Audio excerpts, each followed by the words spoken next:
In the 70s, 4 young women were found dead. For nearly 50 years, the cases went cold. I'm Nancy Hixt, a senior crime reporter for Global News. In the season finale of Crime Beat, I share how investigators uncovered shocking evidence of a serial killer and hear exclusive interviews with the killer's family. Wow. Listen to the full season of Crime Beat on Alexa, Amazon.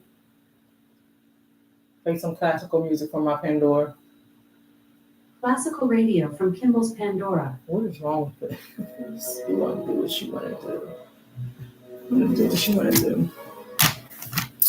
Good evening, everyone. Good evening, good evening. Oh, I almost kicked it over again.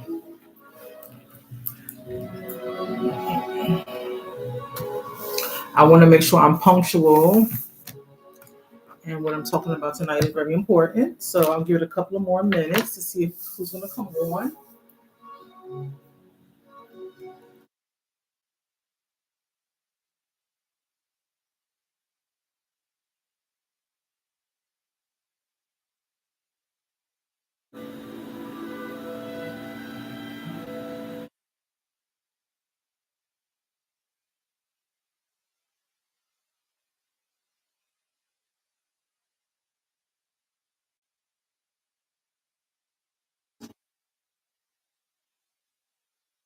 Let me get my thing started here. Do our midweek check-in.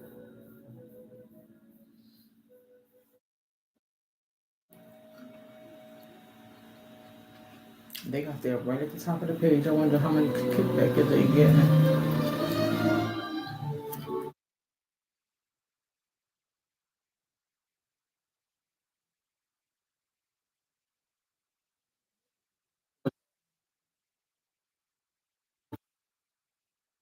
That's what I'm saying. I pulled it up, but nothing came up. Not being nice to me today. Turn this down a little tad bit.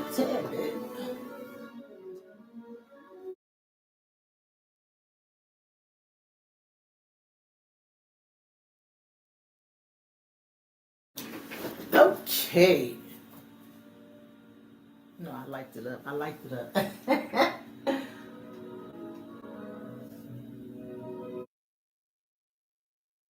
Same as it takes me. I like it up. All right. Good evening, people. Ooh, this Armageddon is coming at me. It's coming at me. Good evening. Hey, Miss Carla.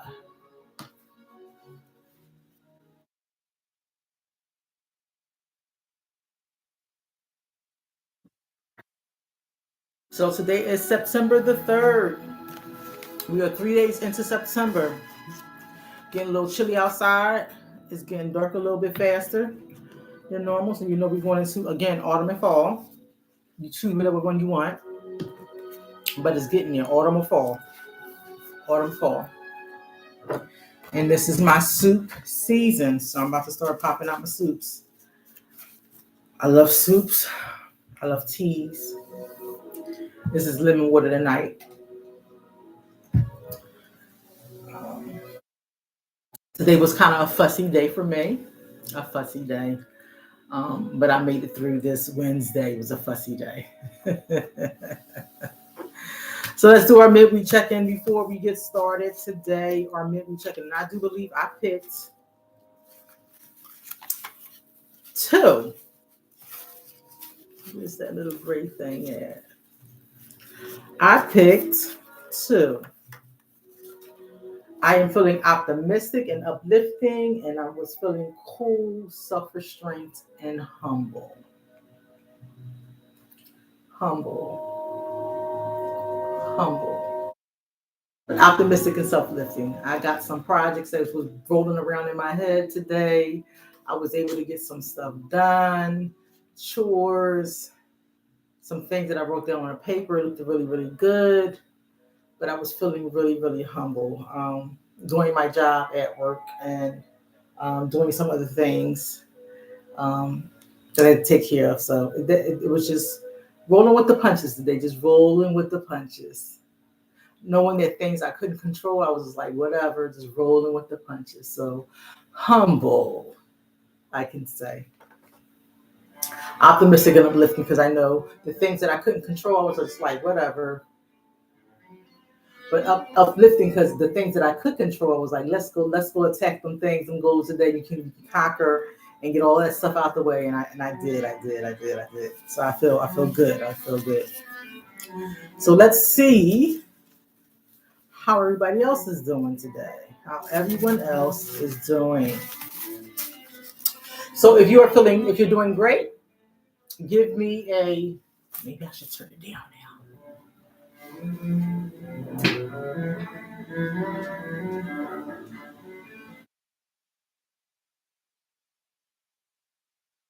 Sorry. If you're doing great, put up a red emoji heart. If you're doing great. I'll resume. How you gonna block me because it's classical music?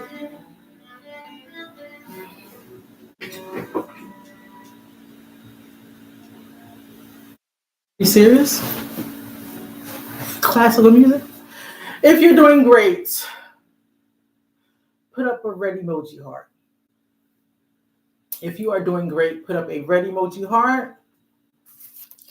If you're doing okay, this is blue. Do not block me. I just turned the music off. I don't own the rights of the music. I turned it off. Facebook. I turned it off. If you're doing okay, this is not purple. This is blue. This is blue. If you're doing okay, put up a blue emoji heart. If things are tough and you are struggling, you can put up the green emoji heart. If things are tough and you are struggling, put up the green emoji heart. Alexa, turn the music off. Thank you. If you're having a hard time and wouldn't mind if someone was to reach out to you, put up a purple emoji heart. This is purple. If you're having a hard time and you wouldn't mind if somebody was to reach out to you, put up a purple emoji heart. If you don't feel like doing this in front of all the comments there, just go to my DMs, put the purple or the green emoji heart up there, and I would reach out to you. Go to my DMs, and I will get back to you as soon as possible. Green, if you're having a hard time and you're struggling, green emoji heart. If you're having a hard time and you wouldn't mind somebody to reach out to you, purple emoji heart in my DMs. I read them at night before the live goes off, and I also read them midweek. So you can put this at any time, midweek. If you're in a really dark place, put the broken emoji heart with the lines down the middle. Broken emoji heart with the lines down the middle.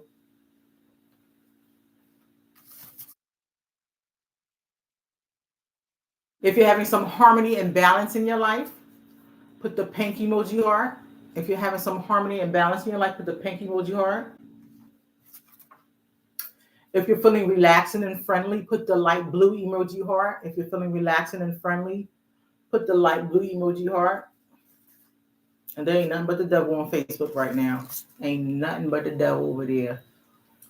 If you're feeling optimistic and uplifting, there is a orange emoji heart. The orange emoji heart. Orange emoji heart. cool self-restraint and some humbleness is the gray emoji heart. The gray emoji heart. The white emoji heart, if you're feeling some mixed feelings, some blankness. I can never read that. Minimum. You wanted to do minimum today. I gotta get this together right here. I want to resume. It doesn't belong to anybody. It belongs to me. White. You mixed emotions, minimalist. You just wanted to do half of what you were doing today. White emoji heart. If you were having a day like this, give me a brown emoji heart. If you was having a day like this, give me a brown emoji heart. I'm not going to stop the streaming. Day like this, brown emoji heart. Yellow emoji heart. If you were just having, maybe so. Yellow emoji heart. A yellow emoji heart. I can hear Zeus all the way in here. He's snoring. So he's having a good time right now. He's having him a good old time. The flaming heart. The flaming heart. If you're frustrated. The flaming heart. Some frustration going on. The flaming heart. And our last heart is the black heart. Some sadness and anger going on. And we can process that. I was just talking to my husband about the sadness and anger, and he was telling me about the iceberg, the anger iceberg. He was discussing that last week. So any sadness and anger, you can go through and process it. I am not resuming. Any sadness and anger. These are a great tool. I do believe my grandson may have been manipulating those things or playing with them or looking at them sometime when I was not here, which is awesome. Now, I would say today is a very special show, but all my shows are very special. Okay, it says, it looks like your live video may contain music, audio, or video that belongs to someone else. This broadcast is no longer discoverable by other Facebook users. If you stay live, no new viewers will be able to join your stream. And I keep pressing resume. So I'm going to stop it. I'm going to trash it, delete it, and then I'm going to go right back in, live it. September is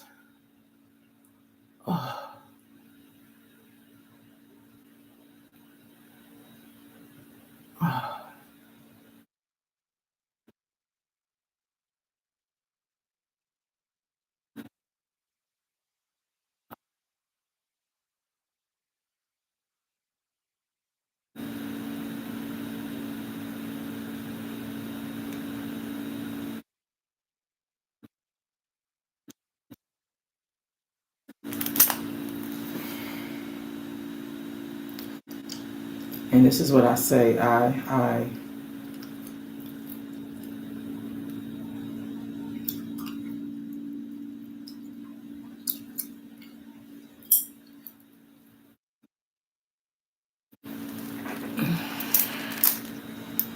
there we go. Facebook, I'm back on. Just now, there wouldn't be a problem if you just all go to YouTube and like my YouTube page. Yeah, just go to YouTube. More of a challenge. So again, today, I wouldn't say today is a special show, but all my shows are special. But I just want you to pay a little bit more close attention to the awareness of this broadcast. So Suicide Prevention Month is for September. I wanted to make sure we had. Hey, Miss Deb, Miss Carla, I had to go back out because it was giving me some business. It was giving me some business, so I wanted to make sure I was back out and I was able to log back in for new people that wanted to come on. Just it was not allowing me to have new people come back on, so I had to go back out and come back in. I'm trying. And that's not what I wanted. I need a schedule.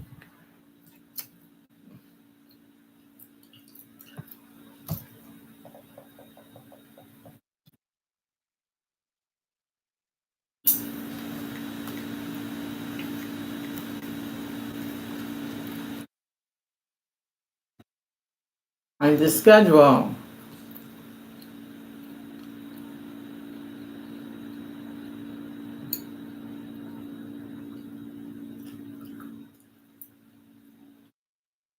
Okay, it says it here. Okay, great, wonderful. A little schedule.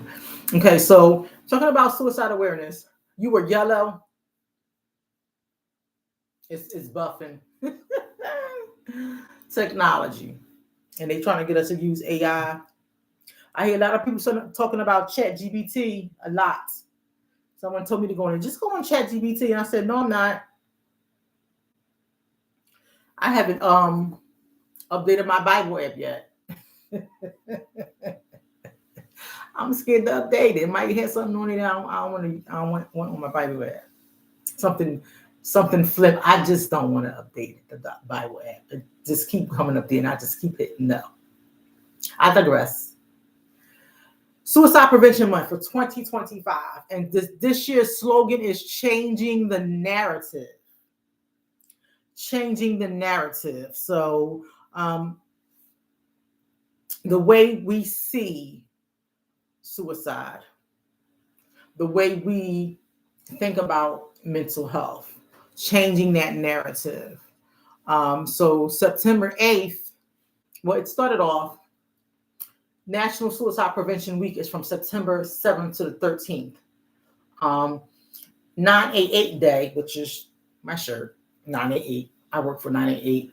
September 8th, this is a day that emphasizes the importance of the 988 Suicide and Crisis Lifeline. So just talking openly about suicide, what it entails, what it is, asking questions, observing, if you know folks that may have had an attempt, that may have thought about, that may have had a friend or family member complete suicide, that may have known somebody that completed suicide, that may have had somebody had those thoughts, breaking the silence and the stigma surrounding suicide. It's much more talked about and discussed now, which than it was maybe 5, 10, maybe 20 years ago. It's much more discussed now. So suicide is a public health issue, and it's very, very complex. People still side dance around it. Some people still feel very eerie and uncomfortable talking about suicide. It doesn't come off as a natural conversation. Even those that think or have had thoughts, even passive thoughts about suicide. You might get this a lot from any religious person. It's really something that's not spoken of, suicide. You can start a conversation just being direct with somebody, gently saying, I've noticed that you've been struggling lately. Are you thinking about suicide? Right? And I just want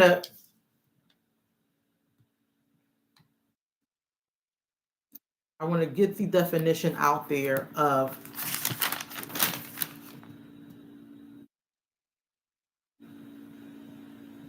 suicide.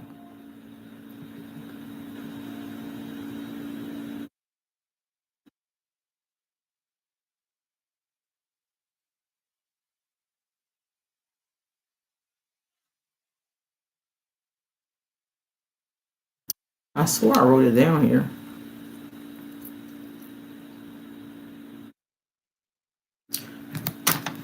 And so that's the attempt. That's ideations.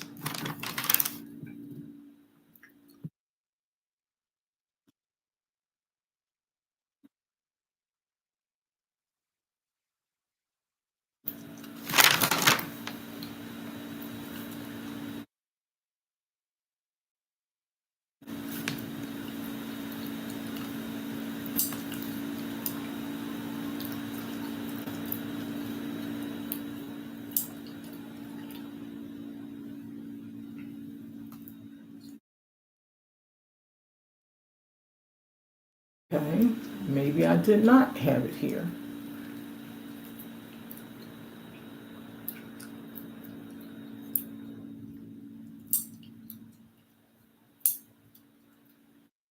Let's get it again.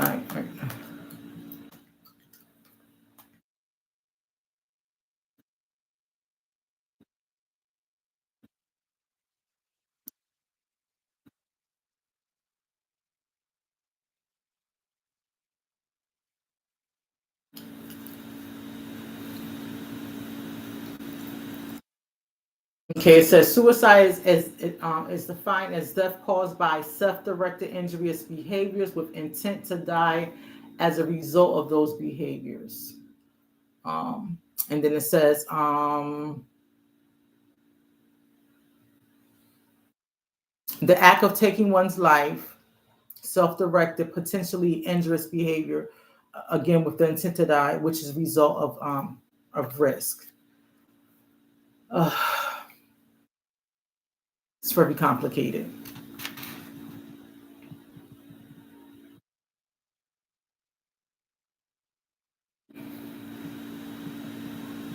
A suicide attempt might not result in death or injury. So, and that just simply says if someone attempts to take their life, they might not complete the attempt. So that just means if they take up, a plan, they have a plan to take a bottle of pills, they have a plan um, to cut themselves. If it's not a lethal thing like using a weapon, they might not complete the act. Um, so let's just go with the first thing that a person does. They have thoughts. We call those suicide ideations. And ideations, those thoughts of ending one's life, which may or may not include specific plans or intents. So again, it doesn't have to be something specific that the person's thinking. Suicide most often occurs when various stressors and health conditions converge, creating feelings of hopelessness or hopeless things, despair. Sometimes that person feels like that's the last resort. They're overwhelmed.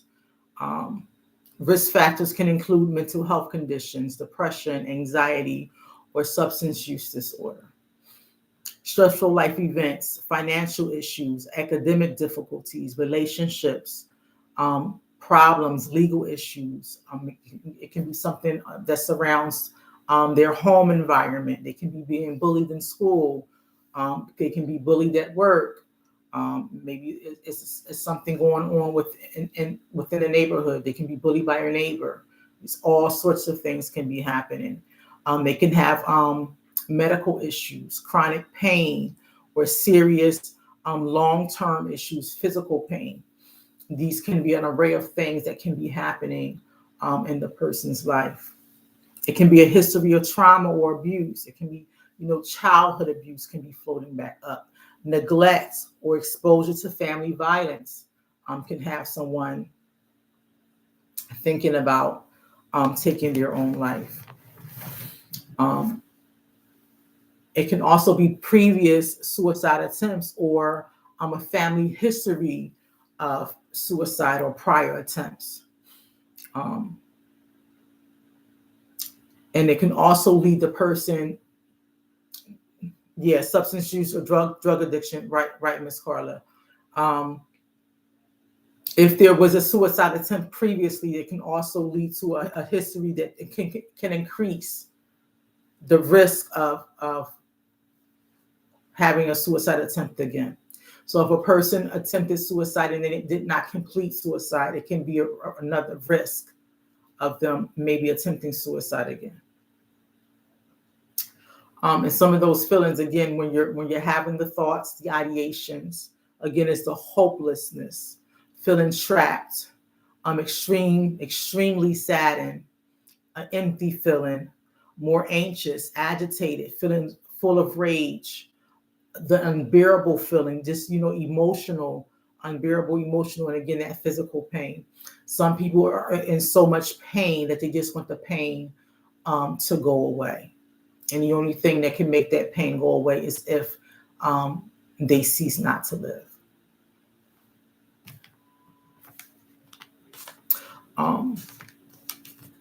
I did not want to put up here any medical conditions that might come to people's minds, because again, this is the thing that's all encompassing.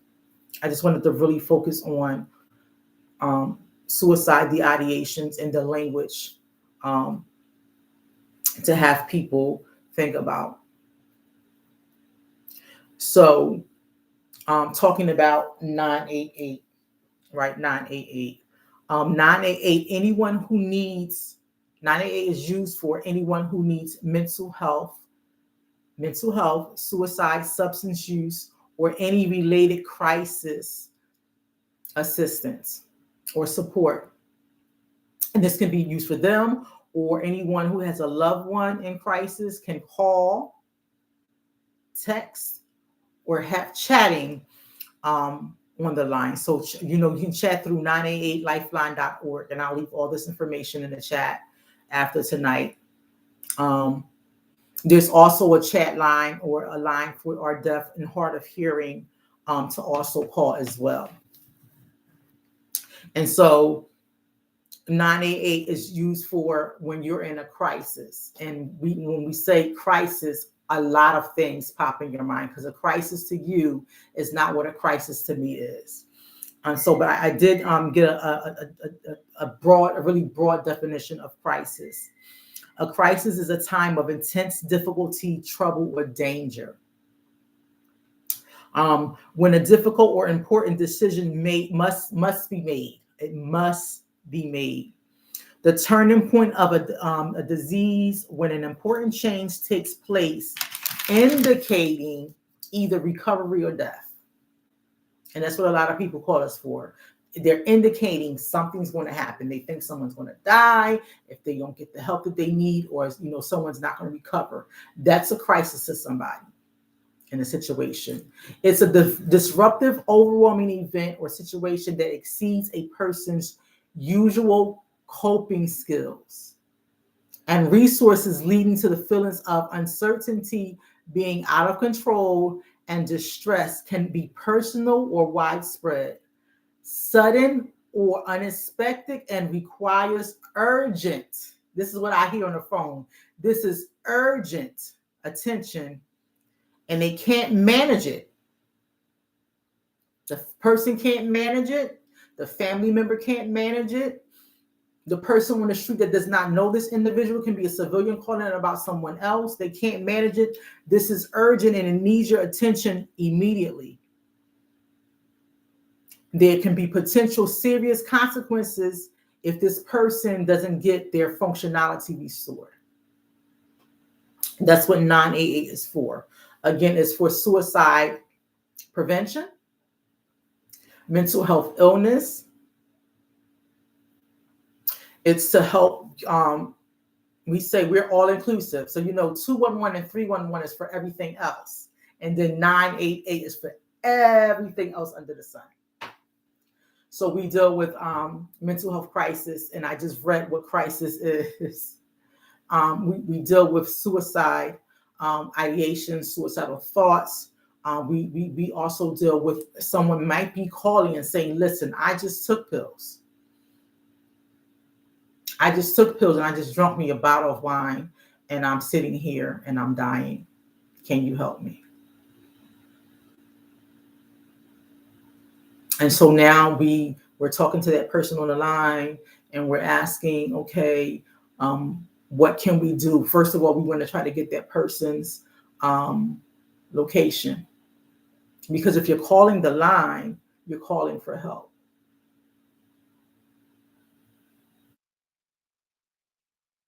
You're calling for help. Or they may be reaching out to say, sometimes they reach out and say, this is my last resort. They will say, tell my family I love them, or I'm leaving a note. And when you're on the call, we were in the training today. I said, we're blessed, even though we have these jobs, we are blessed every single day and honored to be able to be on the other end of the call, talking to somebody that has thoughts of taking their life or are in a crisis, and we're there to try to assist someone that needs urgent attention to help manage something serious that has consequences with.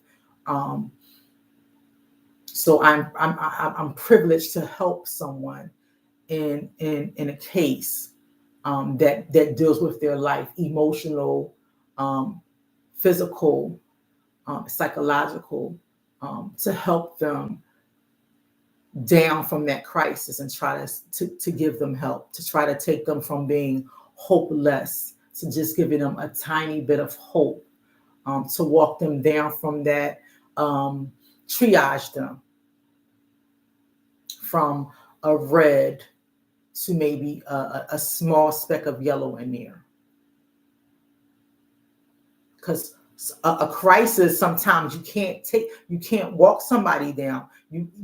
I can't walk you down from that red. Maybe I can suggest you come from that 10 to a 9.5.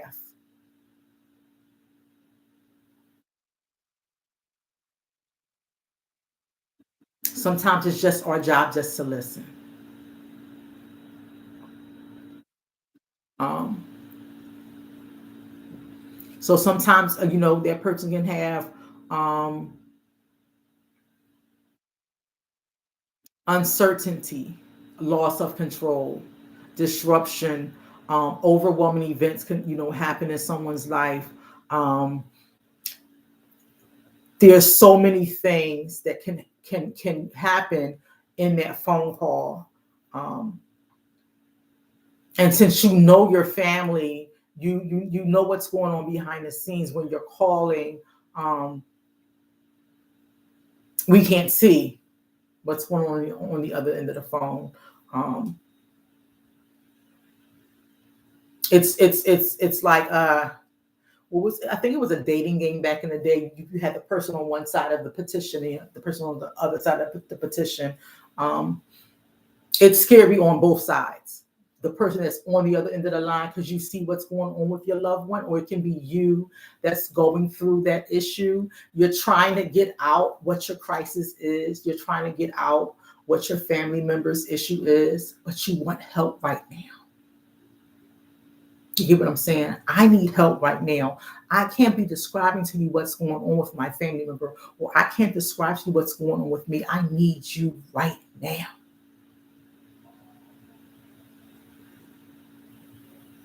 So that urgency, that uncertainty, and that loss of control. And so we try to take you again from that 10. And if we can't get you to a 7, we can get you to a 9.5. The variance scale, it did move. It was at It was at a 10, and I was at a 9.5. Some progress was made. So some signs of a crisis is significant changes in mood and behavior, such as increased withdrawal from others. So we'll ask questions like this. Substance misuse, Ms. Carla. And when we say misuse, typically when people call, because it is a mental health crisis, and sometimes, not all the time, when something's happening with someone, someone is on some type of medication, or someone in a home does have some type of medication, and so they're misusing medication, or if it's a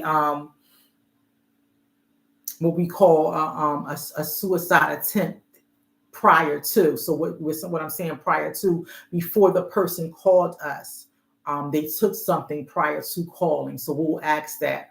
Did you do something? Did you act on your thoughts prior to you calling the line? If that person say yes, we'll say, what did you do? They might say, well, I took a handful of pills or half a bottle of pills with some wine.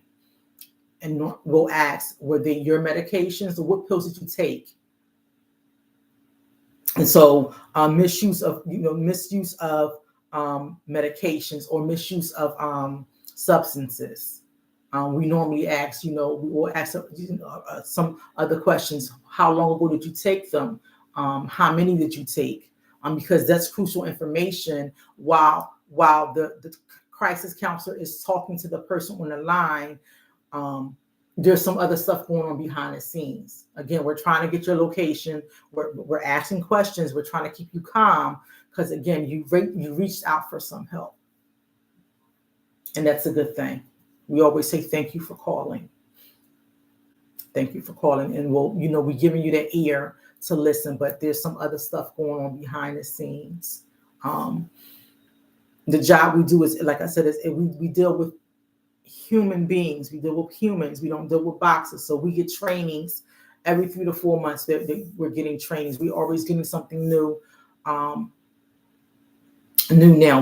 We're getting trained now, and making sure we're checking over our safety plans that we're giving out, making sure those safety plans are accurate and just as tight as they can be. So we're getting trained.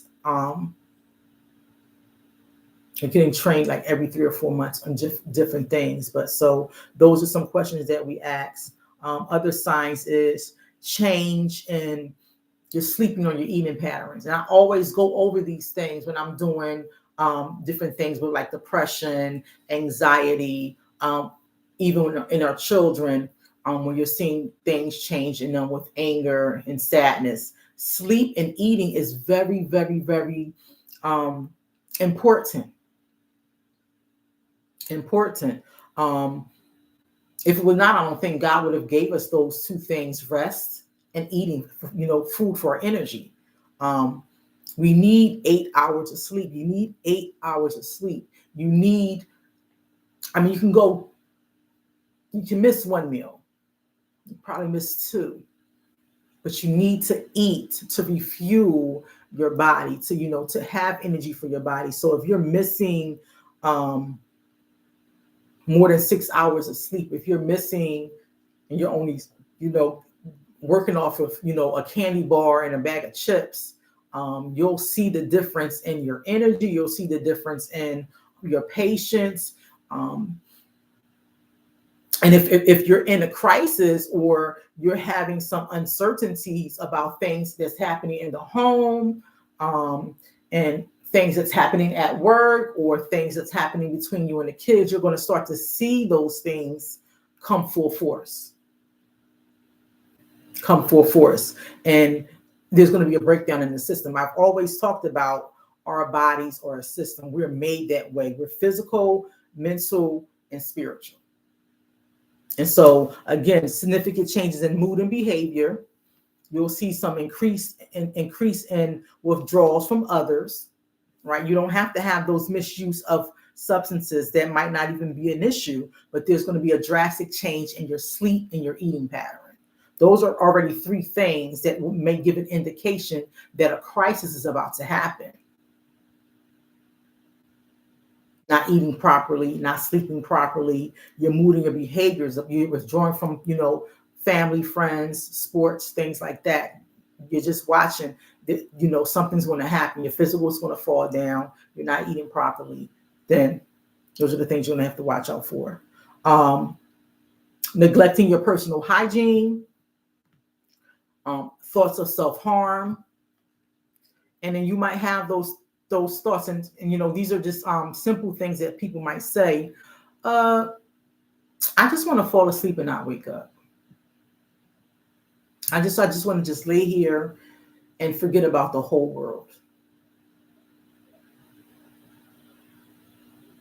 Or it just might be better off, the world might be better off if I wasn't here. Nobody would miss me if I was gone. Nobody would even care.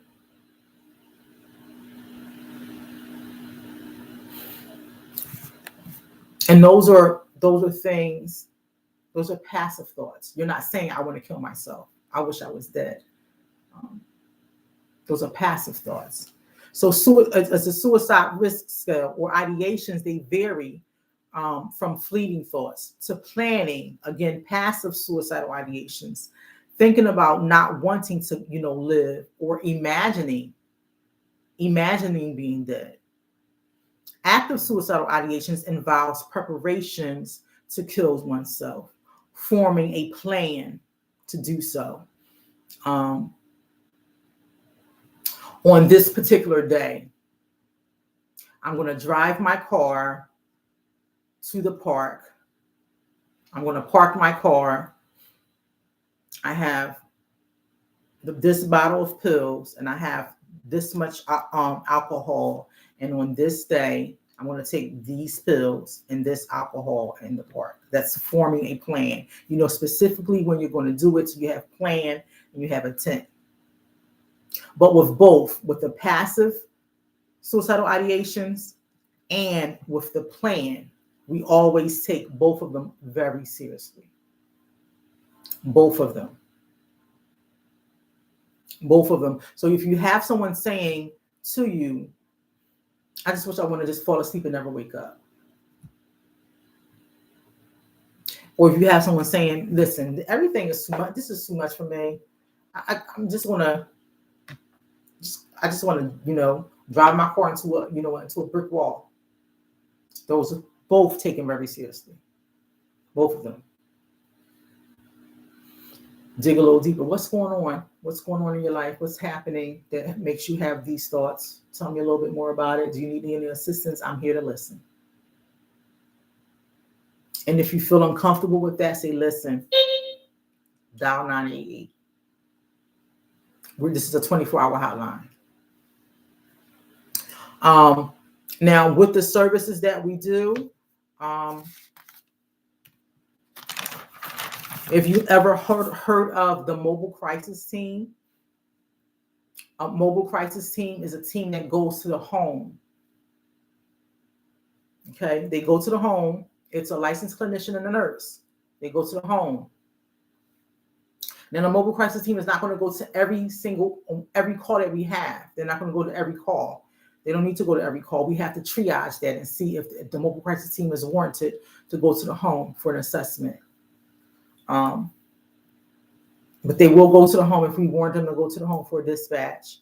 It's a licensed clinician and a nurse. They'll go to the home face to face and see the person. Because remember, we're over the phone. We can't see the person. We can't triage this person. We don't know if they're in a real crisis situation. And again, everyone calls. They're in a crisis. Their family members in a crisis. So we triage that call and see if the mobile crisis unit is warranted to go to the home to do a face-to-face assessment. They'll go to the home to do their face-to-face assessment with the individual. It's a licensed clinician and a nurse that'll go out. They're trained to do a face-to-face assessment. once they do their face-to-face assessment, they'll ask the person if they're willing to go, if they got consent to go. They may transport them to a crisis response center. And just like you have an emergency room for your physical health, a crisis response center is like an emergency room for your mental health, where you can go see a doctor, a psychiatrist, or a psychologist there. They'll ask them if they want to go voluntarily. They can either transport them there, or if the person doesn't want to go in their vehicle, they can ask a family member to transport them there in their vehicle. A lot of people talk about they want to 302 themselves. And I won't get too deep into the logistics of a 302 and a 201 because this is specifically about suicide prevention. So the mobile crisis team, they'll go out if we triage them to go out to the home. CBH is used for outpatient services, substance use, therapy. I do believe they get some other things, but they handle all the other conglomerates of what all is under your health insurance. We can transfer to CBH to help with outpatient services for therapists and for psychologists, and also for substance use if you need treatment for that. We'll do that. A beautiful thing about 988, we do other things. We operate and we were able to do some other things under that umbrella.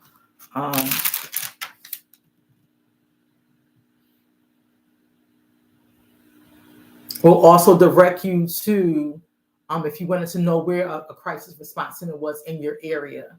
So they're like your zip code in your area, like you go to, how can I explain this? Your post office in your area, your crisis response centers are broken up to you're the same way. Your post office is in your area. The same thing with your crisis response centers in your area.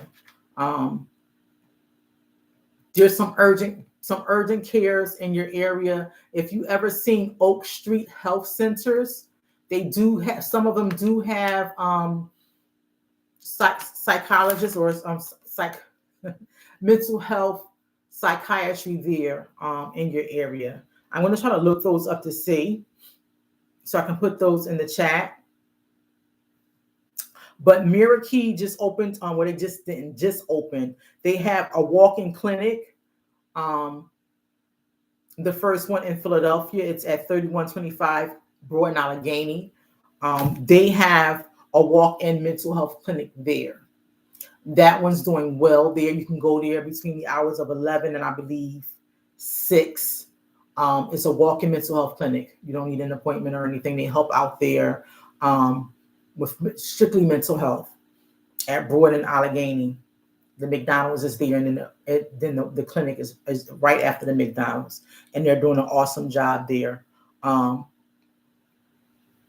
They do walk-in there, and I just advise people when you're doing anything with your mental health to check in with your primary care doctor, because you check in with your primary care doctor knows they'll be able to fast track you to get you a referral faster, to get you anything that you might need a little faster than going to something else.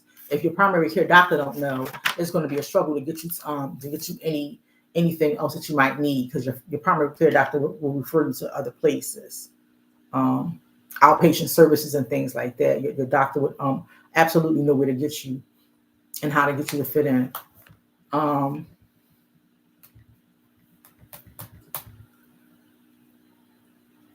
Okay, let's go back to some dates for suicide awareness.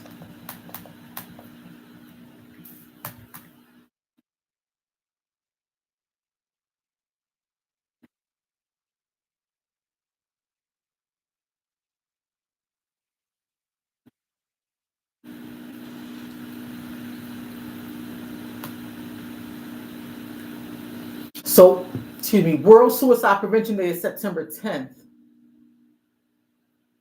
National Suicide Prevention Week The week contains World Suicide Prevention Day. 988 Day is September 8th.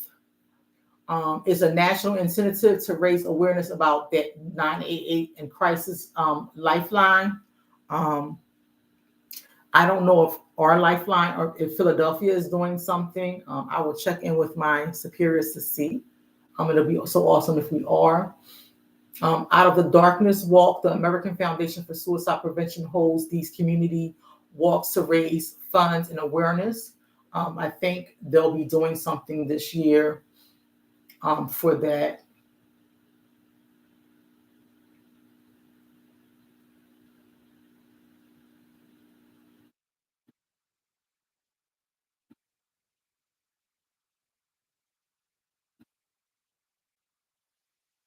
Yeah, I'm going to ask my boss. Um, what are we doing for 988 this year?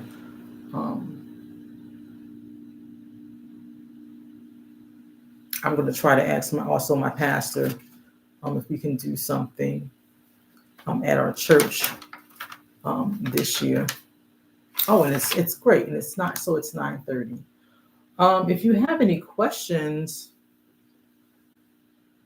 you can ask questions. The one thing I do want you to take away from, if you didn't get any information, if you didn't get anything from tonight, is just making sure if you're having any thoughts, or if you know someone that may be down, their pattern may be changing, and it doesn't have to be, again, it doesn't have to be, because remember we said that this is it can just be any mental health conditions. It doesn't have to be sadness. This person can be happy, they can be giving all their possessions away.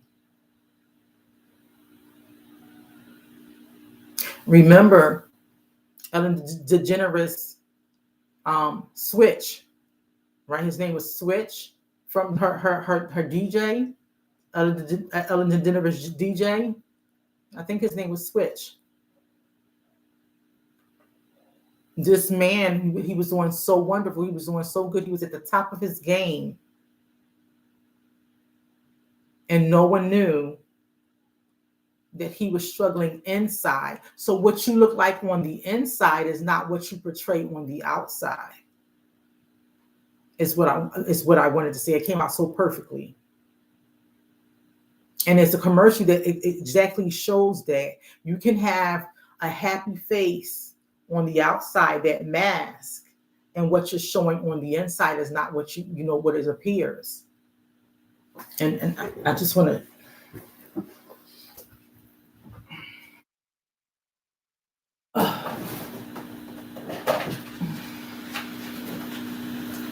Miss Carla, you know what I'm talking about. The mask. Right? I'm strong, I'm independent, I'm smart is what I'm showing on the outside. But on the inside, I'm showing something so totally different.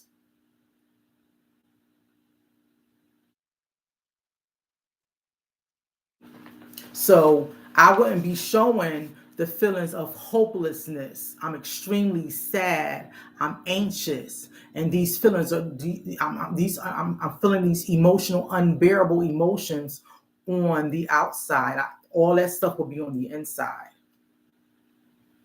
So having those thoughts, you wouldn't see that on the outside. Sometimes that person won't show those thoughts on the outside. You'll see the opposite. They're always happy. They're always cheerful.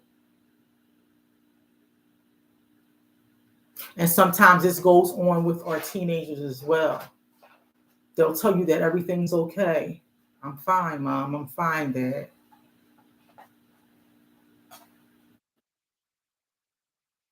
And this is the part where you need to check in.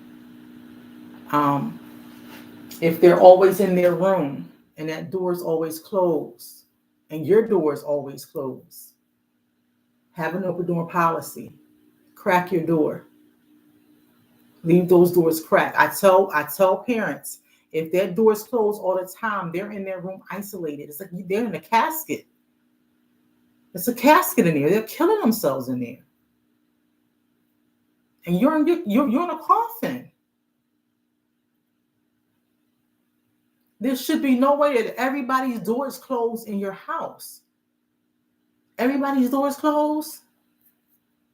You even got the bathroom door closed. Everyone's door is closed. Open up the doors, crack the doors.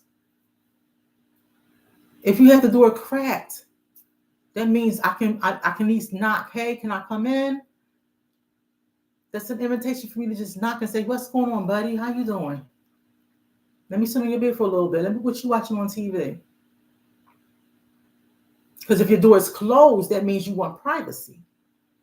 I'm gonna give you some privacy, but if your door is cracked, that's an invitation for me to come. Hey, what's going on? Dinner's ready. Or let me at least peep in here to see what you're doing. What game are you playing? Who are you talking to on your phone? Who are you texting? What social media app you're on? And it can be the same thing. Hey, Mom, what you watching on TV? How school wise? What's that? But everybody has their doors closed. Everybody's into their own little world.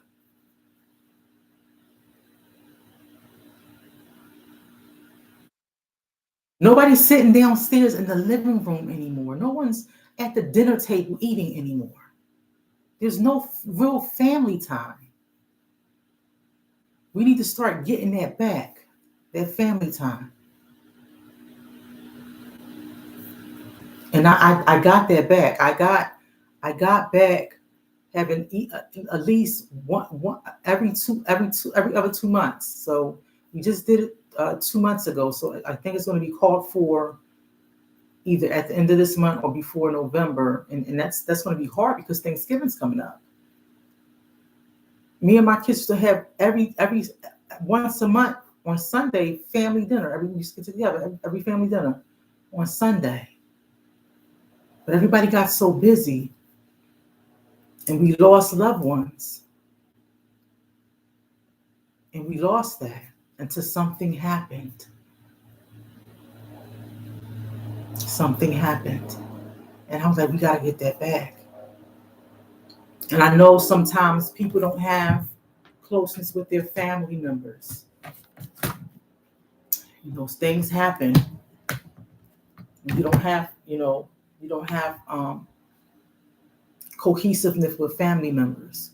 But the ones that you do have cohesiveness with, or the ones that you can stand, I get it, people. Everybody don't have good families. But the ones that you can stand, or the family that you've made, the ones that you made. Remember, Hakuna Matata. Yes, I went to the Lion King. Hakuna Matata. Everybody needs somebody. Your own circle. The ones that you can depend on. Get together with those people, and that's your people. If those are your people, get together with those people. Because that's the number one thing when it says changing the narrative. Who am I going to come to? Who am I going to talk to about this complex situation that I'm going through? Because when you call this 988 and we talk about a suicide, a safety plan, that's one of the things that we're talking about in that safety plan. Who can you call when you need help? Who do you have for supports? And some people always say, and I already talked about this on the show, I have nobody. And remember last week I said, if you don't have anybody, call 267-422-1405, Thursdays from 6 p.m. to 9 p.m. That's my personal number, my work number. 267-422-1405 from 6 p.m. to 9 p.m. on Thursdays. Guys, you take care. 988 is a 24-hour. My coworker's going to kill me. 988 is a 24-hour, 7-day a week, even Monday through Fridays, Saturday and Sunday, all holidays, Christmas, New Year's, Labor Day, we worked. You can call it anytime. You will get a crisis counselor any time of the day, even 4 or 5:30 in the morning. Guys, you take care. I'll leave some resources in the chat. I've talked about this resource time and time again. Mental Health First Aid is a free resource in Philadelphia. It's a free resource. It's a good class to take for layman people. You get a certificate. I think it lasts for 2 to 3 years. It's a wonderful class to take, Mental Health First Aid. So I'm going to leave that web link in the chat. I'm going to take the class. Again, I'm going to take the Mental Health First Aid class. I can set the class up for a group of people to have on a Sunday in the morning for that class, if you wish. If you wish, just let me know. I can set that up with somebody really quickly. But I have to have at least 15 people for that class to set that class up. Just let me know. Leave it in the chat if you have other people that that will be dedicated to it. So the first 4 hours, it's self-directed. You would have to go in there and look on a computer and look over some stuff. And then the next 4 hours, it's one-on-one with the instructor in the class, and then you'll get your certificate at the end. And it's free. It's free. It's free. So guys, you have a good night. If you have any questions, any concerns, if you didn't want to say something here, you want to DM me, go ahead and do that. And I will answer any questions that you need. So good night, you guys. Be safe.